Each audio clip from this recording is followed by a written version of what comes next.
Sorry about that. So anyway, yeah, what I want to do is I want to plug in zero. Now, sine of zero just drops out. That's zero. Cosine of zero is one. 5 times zero is the same thing. So we get five, and then that'll be zero. And then we have plus ABC, and that's got to equal 101. So that's going to force, so we have 0 plus A is 1. So that forces A to be 1. 5 plus B is 0. That forces B to be negative 5. 0 plus C is 1. So that forces C to be 1. So our velocity function is now fully figured out here with the constants of integration.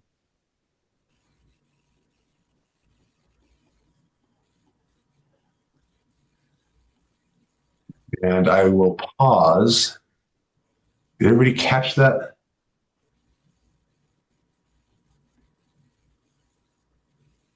Figure out see how I got the A, B, and C figured out? Let me know if you have any questions. Um, and we're going to do the same thing again to get the position vector. Position is going to be the antiderivative of velocity. So we do the same thing here. We integrate this whole monster. Again, be careful, antiderivatives. So next time will be cosine. So the fives will drop out because they cancel. So we should just get cosine 5t. And then this will actually be plus t. And there's going to be some constants. I'll put them at the end. This will be negative. The fives will cancel. Negative 5. Actually, no negatives. Just sine 5t, take away 5t. And then this will be negative 5 over 6 t cubed plus t. And then we have constants. I'll just use A, B, and C again. They worked out good for me once. And again, make sure I did that right. Yeah, it looks good. Now I'm told that at 0, this is the position vector. So I put a 0 into all these spots.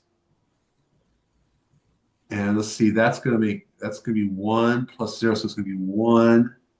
And that's going to be 0 plus 0 or minus 0. So it's just 0. And that's going to be 0. And then we have A plus ABC. And that's got to equal what this vector is up here, the 1, 1, 1. So now you just kind of pair them off. 1 plus A is 1, makes A 0. And then B and C are 1. Oops, sorry about that. And I think, well, you know what? I don't give myself some room here.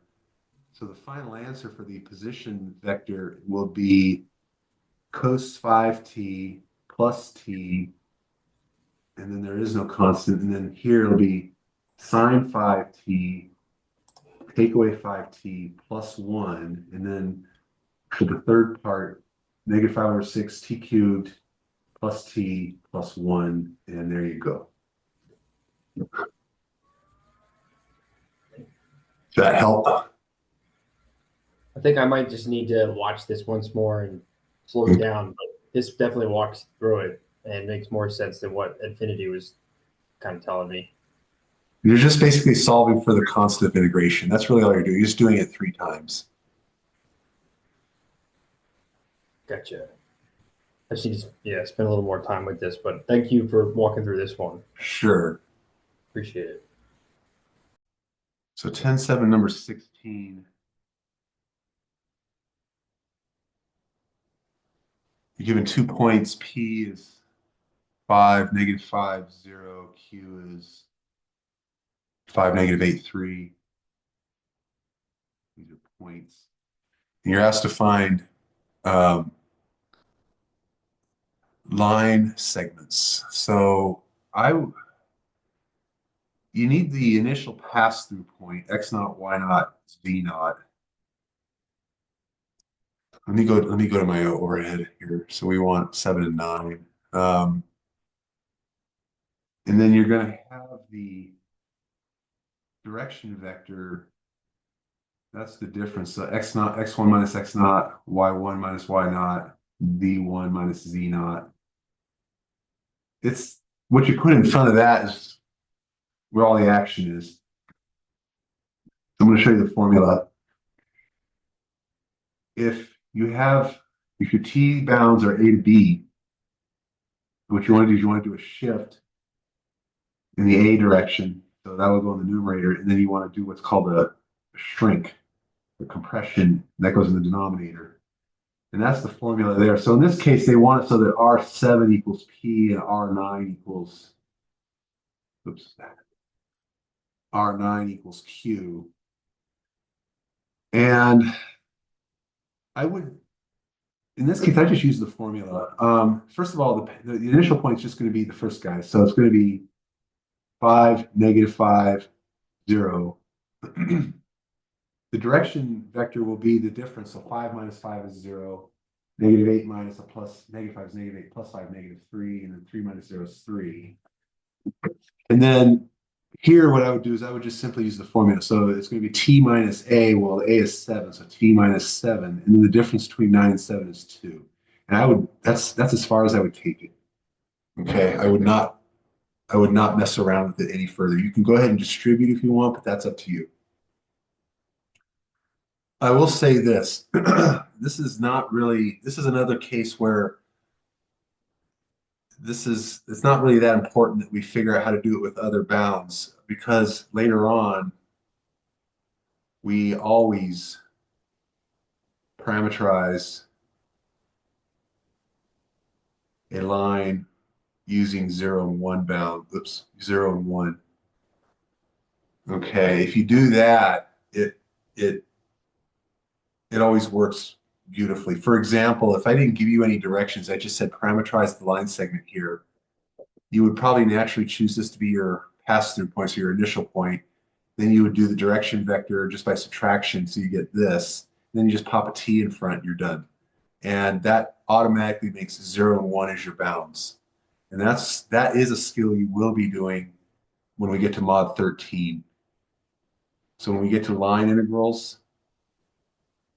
we have to parameterize the lines, frankly, and this is one way to do it. And you might as well keep it simple. These will actually become bounds of integration. And so it's easy to have 0 and 1 as your bounds as opposed to say 7 and 9. So for that question, just go ahead and use the formula and just leave it alone. I would not take it any farther than that.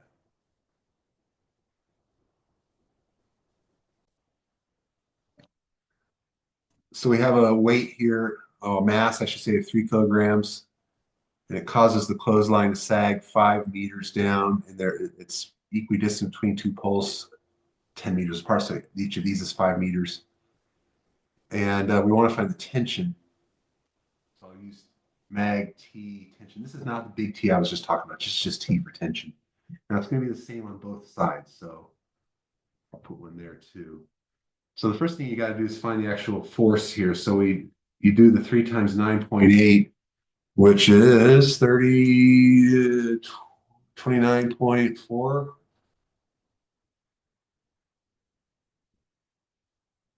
I don't have my calculator handy. Oh, there it is. So 3 times 9.8 is 29.4. Very good. So that's the actual force being, the Earth is acting on it. And so what you do is you think to yourself, okay, I'm going to decompose these lines here into their components. So this is really just kind of a decomposition component question.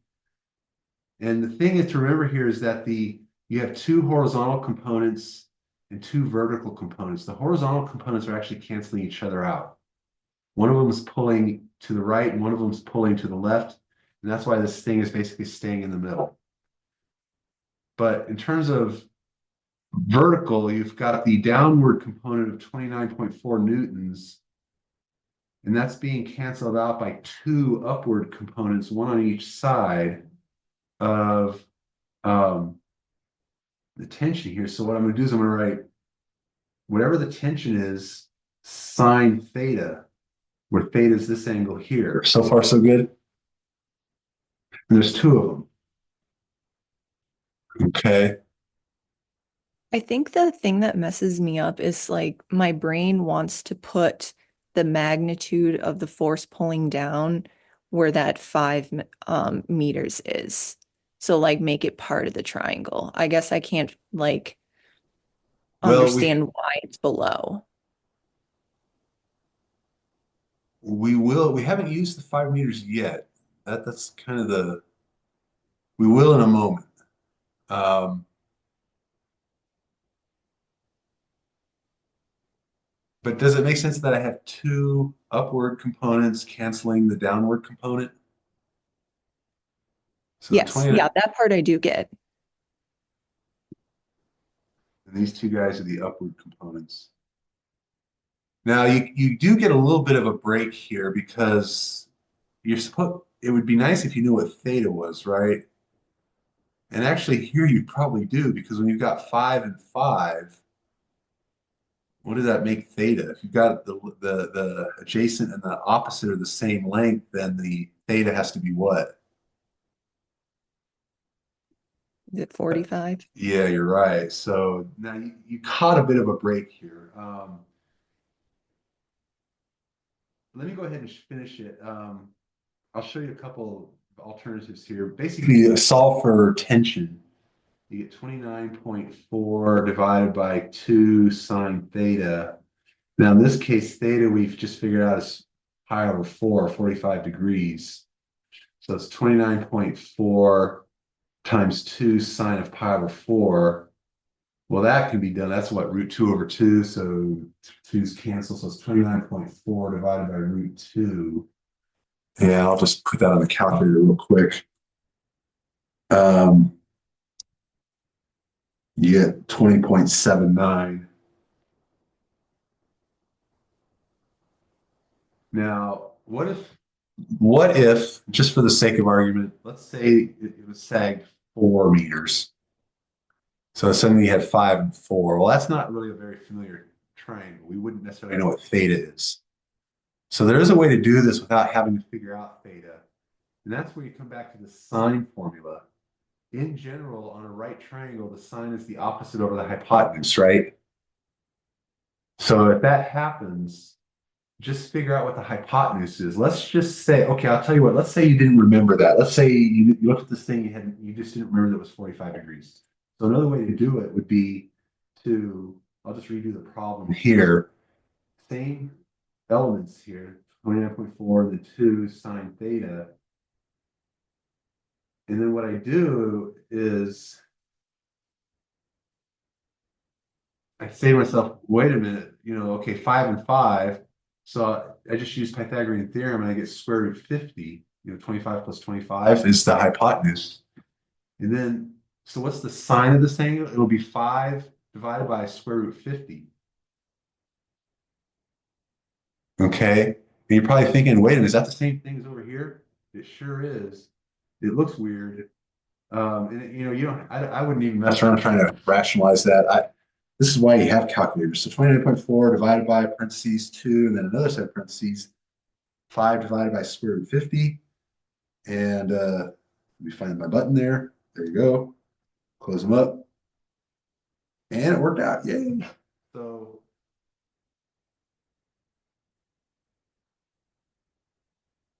same thing. So you got lucky on this one because it was one of those familiar triangles.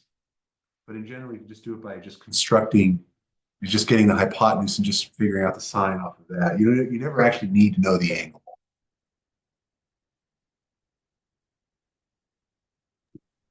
So the tension the tension, magnitude of the tension, that amount, both of those are offsetting the weight.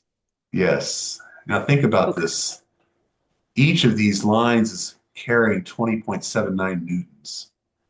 The object's only 29.4 newtons. So this is cumulatively almost 41 and a half newtons in the clothesline, right? I mean, it makes sense because if you're gonna attach something like this, it takes a lot of tension because a lot of that tension is going into keeping basically the horizontal and the vertical, everything in equilibrium. And then the more severe the angle you make, the higher the tension. Does that make sense? A little bit. I've never been great with like physics. It's hard for me. Like I understand the components and everything, like the concept that we're learning here. It's just once I have to apply it, it's hard for me to like set it up and understand it visually, like those relationships. Yeah, I can see that. It does take some practice. This is one of those ones where I just try to appeal to a sense of intuition. If you were to hang something from your garage rafters, let's say you're hanging your bicycle or something, you probably just know not to try to keep the ropes as vertical as possible because that reduces the overall tension on the ropes. You would never hang something with such a severe angle because that just creates a lot of tension in the actual rope in this case. And of course, you could probably pull out the anchor. And you can see it's going on here. I mean, if I made the angle like 100 degrees or maybe 120 degrees, the tension would be like really big. Thank you for going over that. Uh-huh. It just a guess and check type thing. It's not even that fancy. I'll go ahead and work this with you. First of all, yeah, you're going to want to form a couple of vectors. So that's good skill. And I'll just use AB and AC. And gosh, they like negatives, don't they?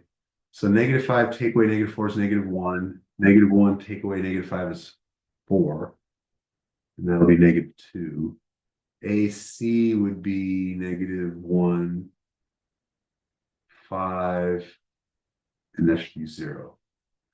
Okay, so far so good. And then to find the normal, you want to find their cross product. So the normal would be just the cross product of the two vectors. -1, 4, -2, just throw them into place. Make sure you guys are pretty handy with the cross product. We'll practice it. Let's see, let me write it all down. Let's see, we're going a little quick here. I apologize. 0 and K, -1, 4, -1, 5. So those are the minors and cofactors of the top row. Let's see, I get 0, take away -10, so I get 10. Okay, got a little lucky there. All right. And then here you get 0, take away 2, and then this minus pops on, so it's +2J. And then here you get -5, take away -4, so it's -K. And I'm going to write that in this way. Now, before I move on, I want to make sure that this is correct.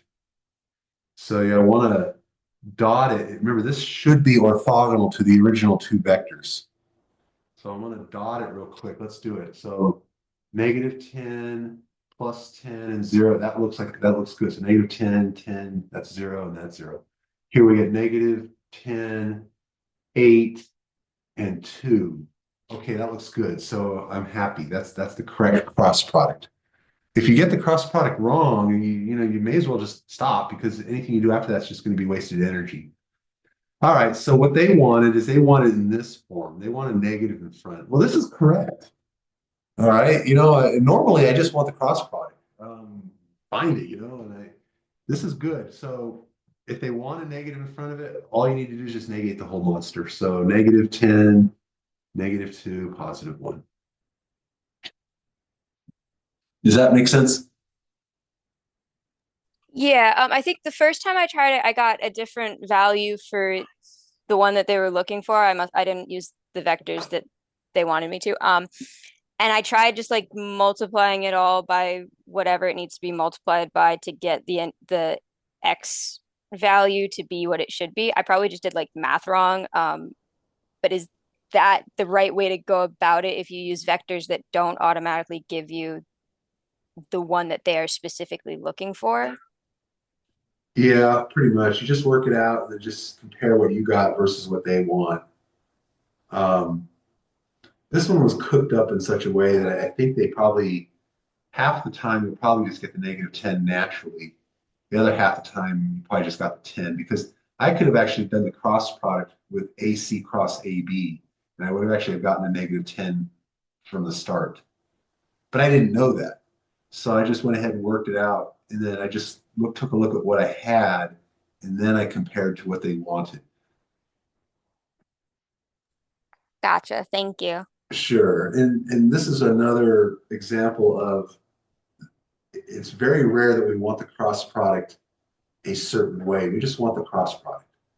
99.9% of the time when you're using the cross product, just get it right because the math will take care of itself. I don't really care if the leading number is positive or negative as long as it's correct.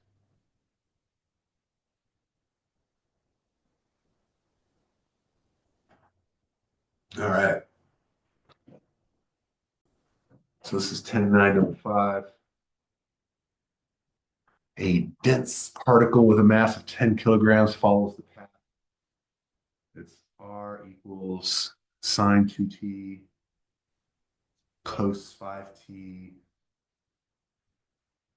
2t to the 9 halves. All right, that's getting clever. We want to find the force at t equals 0. Well, force is mass times acceleration.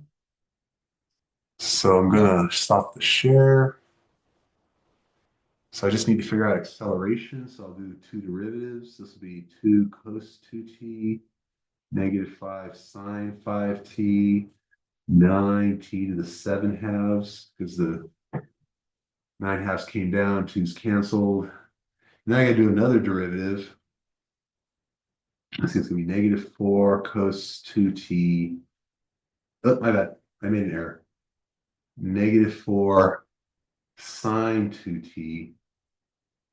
This will be negative 25 cos 5t, and this will be 63 halves t to the 5 halves. Okay. Now at 0, things will clean up. That'll drop out. That'll just be 1, so negative 25, and that'll drop out.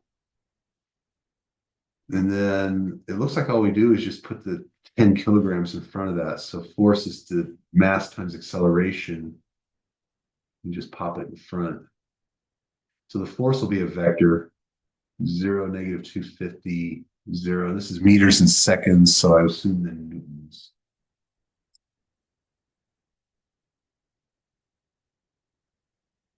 How's that?